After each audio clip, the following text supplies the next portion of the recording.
Magandang umaga, Pilipinas. Ngayon po ay araw ng Miyerkules, January 17, 2024. Magandang paksa po mga kabarangay, mga kaibigan, mga kababayan ang ating pag-uusapan ngayon.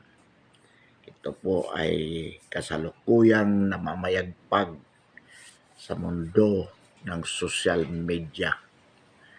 Ito po mga kabarangay, mga kababayan, mga kapatid ay may kaugnayan dito po sa charter chains o chacha. Ito pong pangangalap ng signatures tungkol po dito sa tinatawag na People's Initiative. Ano po ba ito, mga kabarangay, mga kababayan, mga kapatid? Ito po ay tungkol po sa pag-aminda sa saligang batas ng Pilipinas. Alam po natin, mga kabarangay, mga kababayan, mga kapatid, na matagal na po itong project na ito. Paulit-ulit na lamang po. Naalala po natin yung panahon ni Gloria Macapagal Arroyo, ni Ramos, ni Presidente Ramos, at nung panahon ni Pangulong Duterte, at ngayon nga sa kasalukuyan sa panahon o sa administrasyon ni Pangulong Bongbong Marcos. Bakit po hindi natutuloy itong pag-aminda sa saligang batas? Alam po natin na marami po talagang mga dapat baguhin. Halimbawa po dyan, mga kabarangay, mga kababayan, mga kapatid, noong panahon ni Pangulong Ramos at ni Pangulong JMA, nais po nilang baguhin ang ating saligang batas upang maitatag ang parliamentary form of government. Wala pong nangyari. Noong panahon po naman ni Pangulong Duterte, gusto po ng dating Pangulong PRRD na itayo ang federalism o federal form of government. Pero hindi rin po natupad yan. Noong panahon po ni Pinoy, ang nais baguhin ay ang mga provision, yung tinatawag na economic provisions of the present constitution. Nais luwagan ito upang makapasok ang mga dayuhang pamumuhunan. At ganun din po sa kasalukuyang administrasyon. Itong economic provisions daw po ang gusto nilang baguhin. Ang tanong po dito, bakit hindi po nabago mula po noong 1987 nang ito ay maaprobahan at ngayon ay 2024 na po. So, ilang taon na po kung tutusin yan. 87 hanggang 2000, yan po ay 13 years. At ngayon po, mula 2000 hanggang 2024 ay almost or about 37 years na po ang ating saligang batas. At sa kabila po ng pagnanais natin na mabago, hindi po mabago ang saligang batas. Pag-usapan po natin, mga kabarangay, mga kababayan, mga kapatid, kung bakit. Sapagkat sa amendment article, ito po yung Article 17 of the 1987 Constitution, mayroon po mayroon pong tatlong paraan kung paano po ah, makakapagsulat ng tinatawag na proposed amendment to the Constitution. Bakit proposed amendment? Sapagkat any proposal po o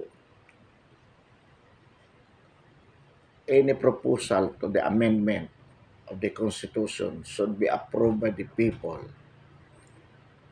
in terms of plebiscite. So, definitely, ang taong bayan ang final approving ng anumang amendment sa saligang batas. Ngunit, kailangan po, bago yan maaprubahan, mayroong proposal. At ano ang sinasabi? Sino po ang pwedeng mag-propose o magpanukala ng pagbabago sa saligang batas? We have three modes under Section 1, Article 17 of the 1987 Constitution. Mayroon pong tatlong paraan. Una po dyan yung tinatawag na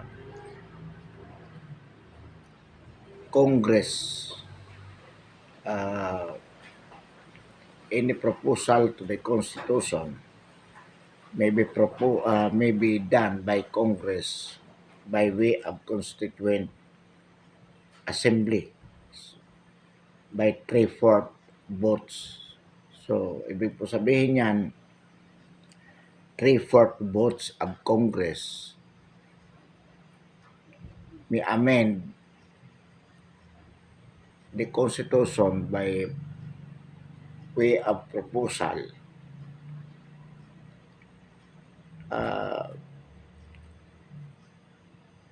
Congress converting itself into a constituent assembly in a joint session.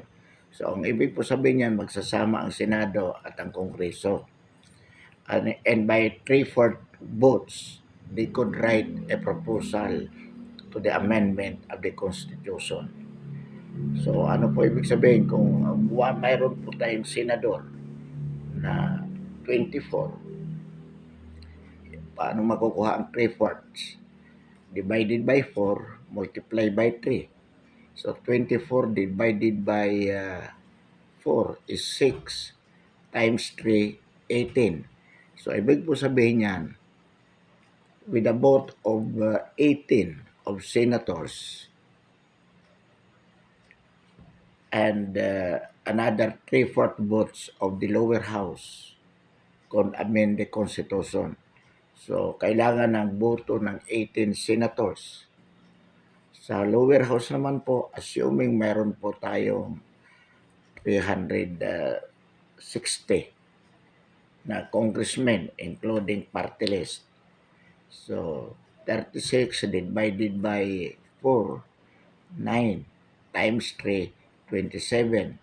So, with the votes of 270 congressmen plus the votes of 18 senators in a joint session voting separately, pwede po silang sumulat ng pagbabago sa saligang batas as a constituent assembly. Pinakamura po ito, kaya ito ang ito ang paraan na gustong gawin ng pamahalaan as a mode of writing any proposal to the Constitution kasi wala na pong gastos yan. Bakit? Mismo yung mga kasalukuyang senador at congressmen, sila lang po ang susulat ng pagbabago. Mayroon na po silang opisina, mayroon na po silang staff. So may sweldo naman sila si congressmen and senators. So wala na pong additional na gastos.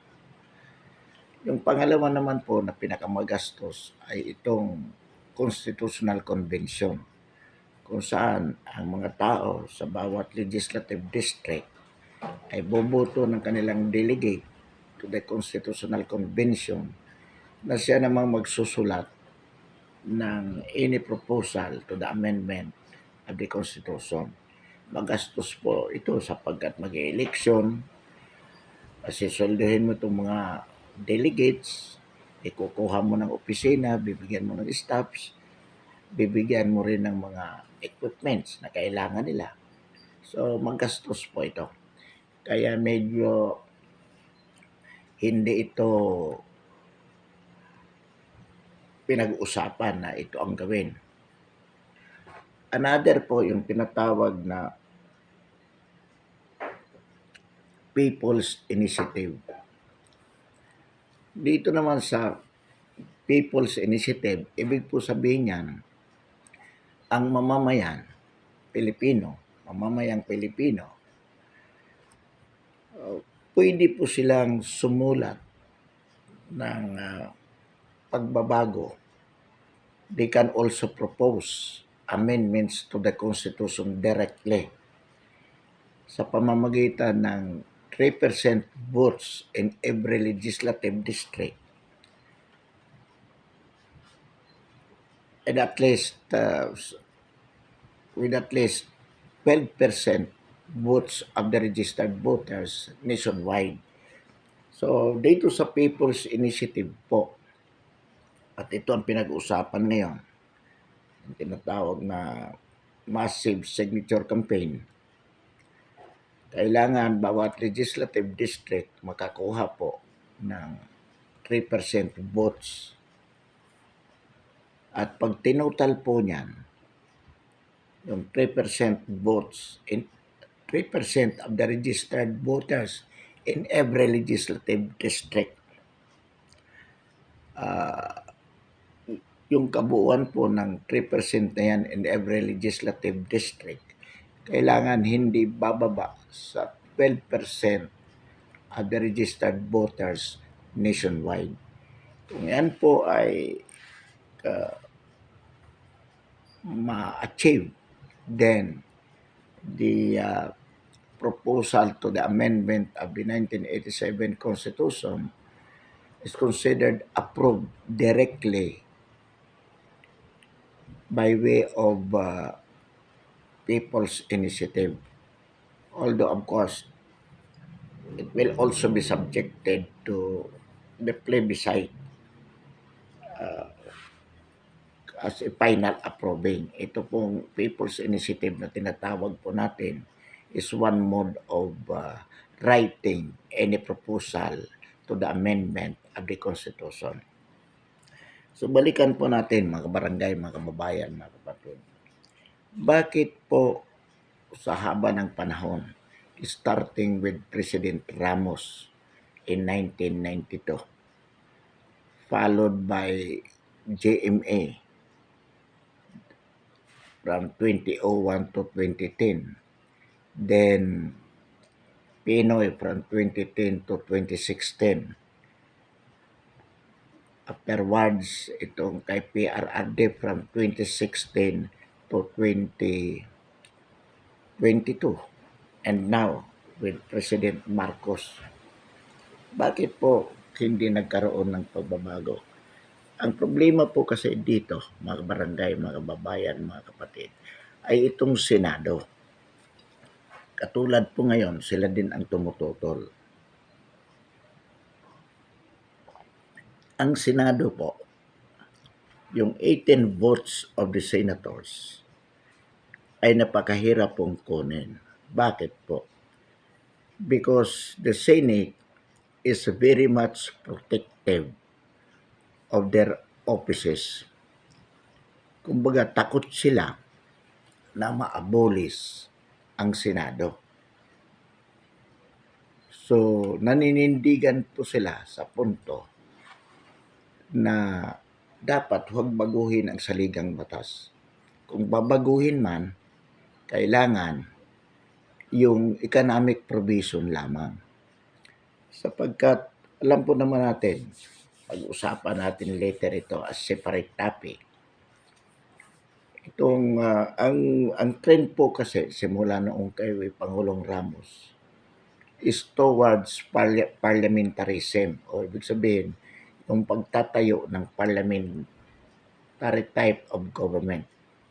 Although yung panahon ni Pangulong PRRD, federalism ang kanyang isinulong. Pero federalism na ba pwede rin maging parliamentary or presidential type. So in other words, ito po mga senador is very much protective of their office, saying to it na hindi po ito maabolis.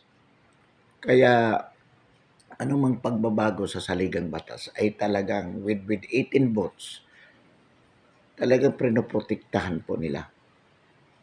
Although of course hindi nila sinasabi sa taong bayan yan, sinasabi lamang nila they want to assure na anumang pagbabago sa saligang batas is for the interest of the Filipino people. Pero ang totoo po niyan, mga kabarangay, mga kababayan, mga kapatid, ay pinoprotektahan po nila ang kanilang opisina na huwag maabolis. Katulad ng sinasabi ngayon ni Senator Mig Subiri as President of the Senate na direct ang sinasabi niya na talagang kailangan ma-preserve yung bicameralism. Ibig sabihin, manatili yung dalawang kapulungan ng Kongreso, Senado at itong lower house. Kaya ang sabi niya, kung payag naman ang Senado sa pagbabago, basta ang babaguhin lamang ay yung economic provisions. So, yan po. Napakahirap kunin po ang 18 votes of the senators. Panahon ni Pangulong Duterte, akala po natin magagawa na, pero hindi po, sapagkat mahirap kunin. So, ano po yung ating opinion dito, mga kabarangay, mga kababayan, mga kapatid? Ang sinasabi palagi, kung sino man ang nag-initiate ng pagbabago na yan, merong bad motive. Kaya dito po sa kasalukuyan, ang People's Initiative campaign na ito, sinasabi na si Martin Romualdez ay merong masamang balak tungkol dito. Well, hindi po natin tinututulan yan. Posible po, sapagkat alam po naman natin na talagang itong si Martin Romualdez as a Speaker of the House ay talaga pong may plano either to become a president in 2028 or perhaps prime minister. Sabi nga ni Mig Subiri, kung sakaling maitayo ang parliamentary form of government.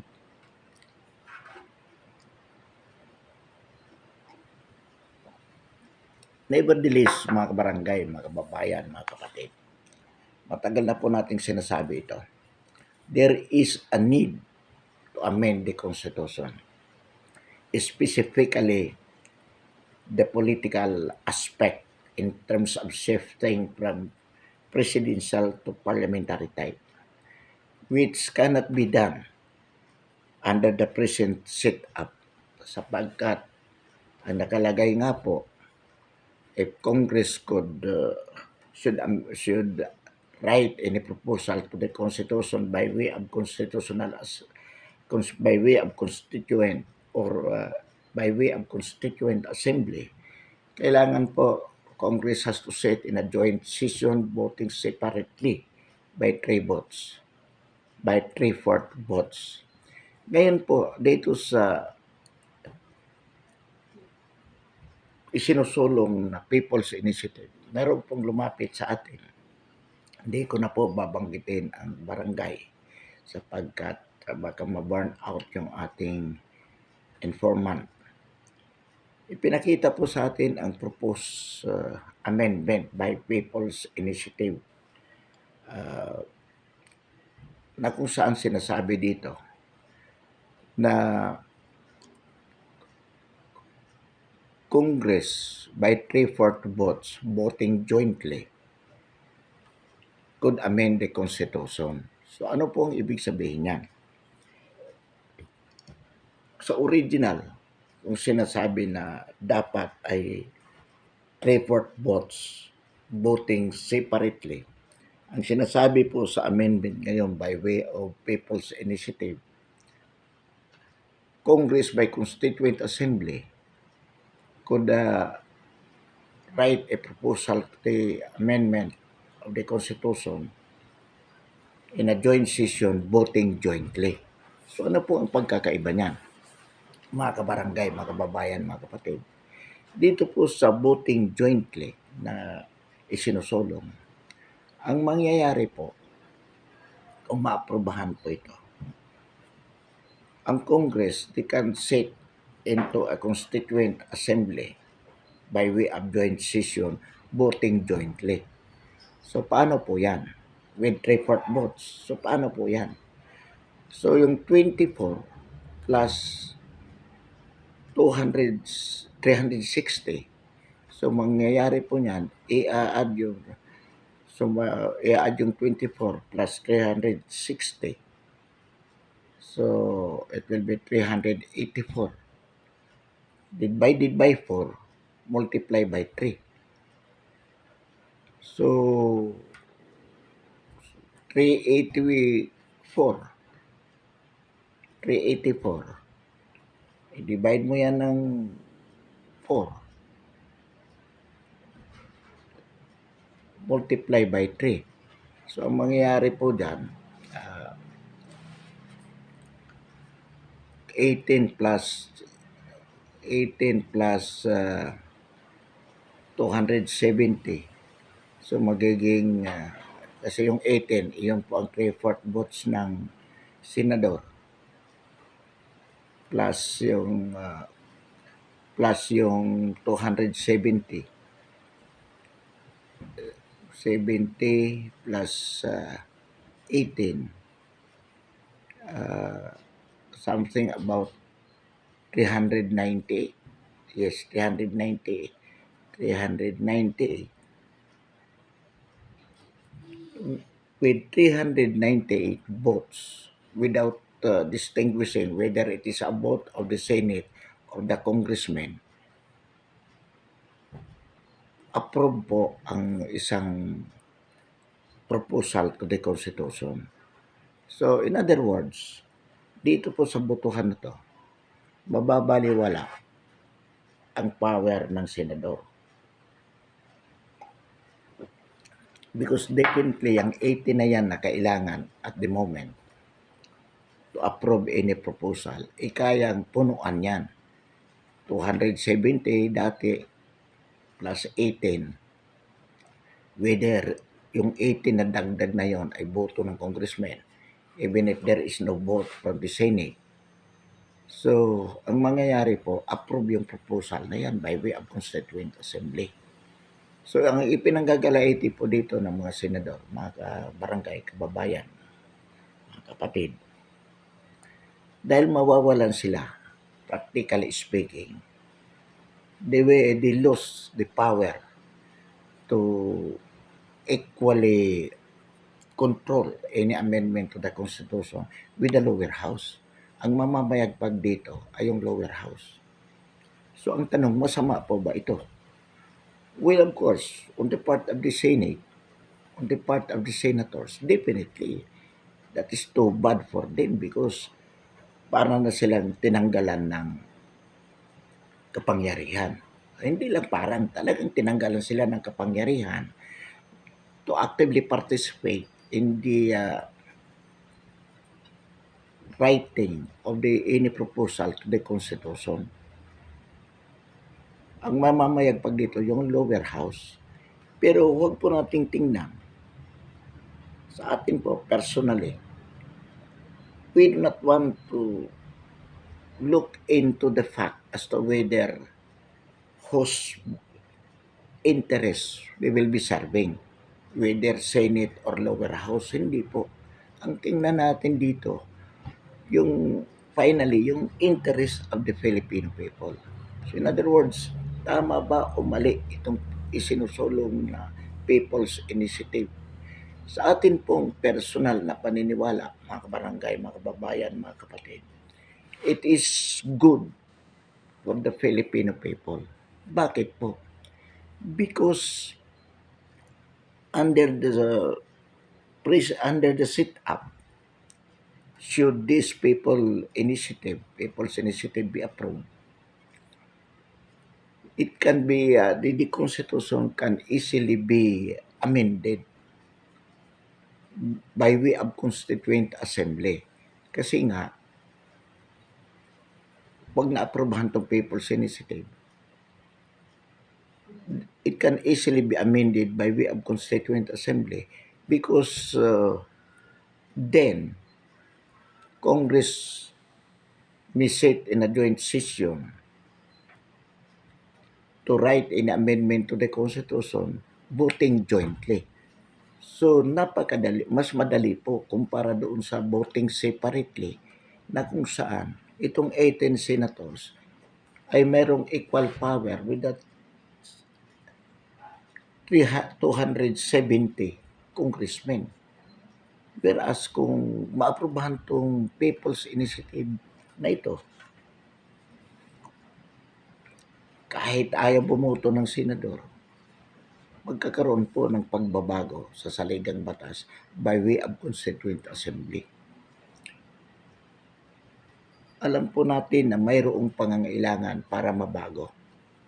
Although sinasabi po ng ating nasa pamahalaan economic provisions, but to our minds, most importantly, is the political aspect of amending the Constitution by way of shifting from the presidential to parliamentary type of government. Sapagkat naniniwala po natin, tayo, mga kabarangay, mga kapatid, na mas angkop sa Pilipinas ang parliamentary type of government compared to presidential. Kaya mabagal po ang pag-unlad ng Pilipinas dahil dito sa politics na ito. Napakatagal na po na ganito ang setup natin since 1935. So 35 to 2000, that is 85 plus another 24 or 25. Imagine, it's almost 100 years na, more than 100 years na kung tutusin. 85 from 35 to 2000, that is 85 years. So from 2000 to kasalukuyan, that is 24 years. So for that long time, more than 100 years,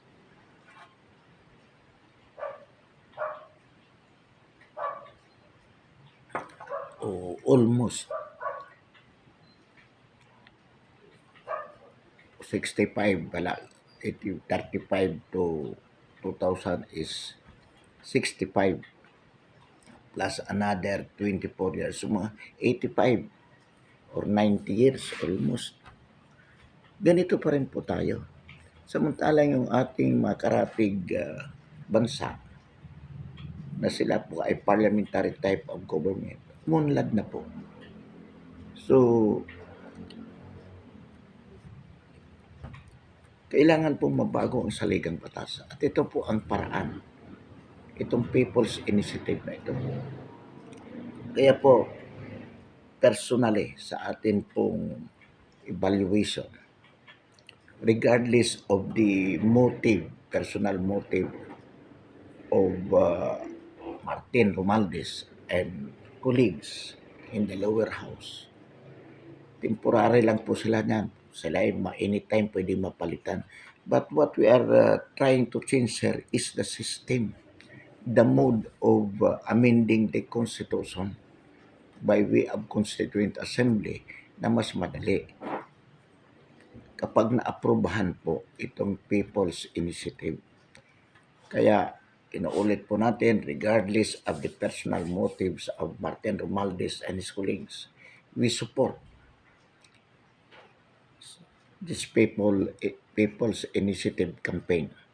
Marami pong sinasabi, halimbawa sa Amy Marcos, Constitution is not for sale. Well, of course, we do agree. Pero dito po, masama yan kung kukumbinsin mong pumirma dahil may pera. Well, of course, pangit yun. That is selling. Yun ang sinasabi ni Senator Aimee. Pero kailangan maipaliwanag sa taong bayan at tayo po sinasamantala natin ito na manawagan na isulong po itong People's Initiative. Huwag po tayong maniniwala sa mga sinasabi ng senador. It is selfish motives on their part. Gusto lang nilang maproteksyonan yung kanilang position as senators. Ayaw nila pong matanggal. Pero dapat po, by way of social media, sinasamantala po natin na ipanawagan natin, kailangan po ma-unclog yung mahigpit na paraan ng pagbabago ng saligang batas sa pamamagitan ng Constituent Assembly. At yan ay magagawa lamang po sa pamamagitan ng itong People's Initiative na ito, kung saan gugustuhin ng taong bayan na dapat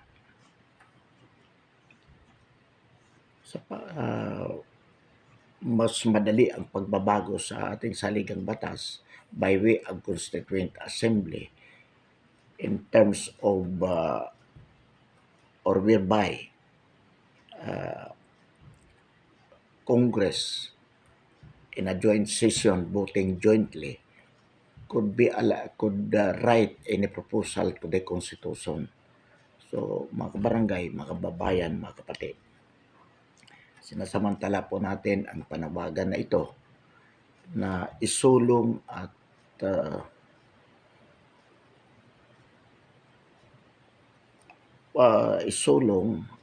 sang-ayunan ng taong bayan ang People's Initiative na ito. Kailangan po natin upang magkaroon ng pagbabago sa ating saligang batas. Hindi lamang po sa aspetong ekonomiya, bagkus higit lalong kailangan sa political aspect, sa aspetong politikal ng ating saligang batas nang sa gayon po magkaroon ng pagbabago sa struktura, shifting from presidential to parliamentary type. Sa mga susunod pong paksa nating pag-usapan, ipaliliwanag po natin kung bakit napakahalaga na tayo po ay shift into a parliamentary type of government for the best benefit of the generations to come. Sa ngayon po, ang ating panawagan sa ating mga babayan, mga kabarangay, mga kapatid, pagkaisahan po natin itong People's Initiative. Huwag natin tingnan kung ano ang motive ng mga nasa likod nito. Halimbawa po, itong si Martin Romualdez at yung mga kasama niya. We do agree that there might be an ill motives on their part. Nevertheless, we do not look at it at this point in time. What we are looking after is the change of the system in amending the Constitution, the 1987 Constitution, so that we could easily change from presidential to parliamentary type of government. Ito po ang napakahalaga, mga kabarangay, mga kababayan, mga kapatid. Kaya huwag po tayong basta maniniwala sa sinasabi ng mga senador.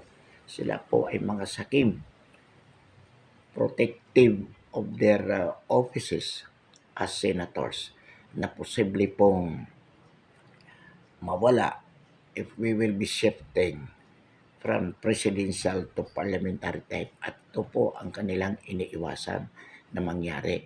So, ibig sabihin, ang tinitingnan lamang po nila ay ang personal nilang kapakanan, hindi po yung kapakanan ng taong bayan. Inuulit po natin, matagal ng panahon na ganitong uri ang ating sistema at ang Pilipinas po ay napakabagal ang pag-unlad sapagkat ito pong sistema na to is kumbaga ano po ito for corruption, inducive for corrupt practices by the politicians. Kaya sila lalong yumayaman samantalang ang higit na nakakaraming Pilipino ay lalong naghihikahos sa kahirapan. Pansamantala, mga kabarangay, mga kababayan, mga kapatid, wakasan natin ang ating paksa ngayong umaga. Muli, magandang umaga sa lahat.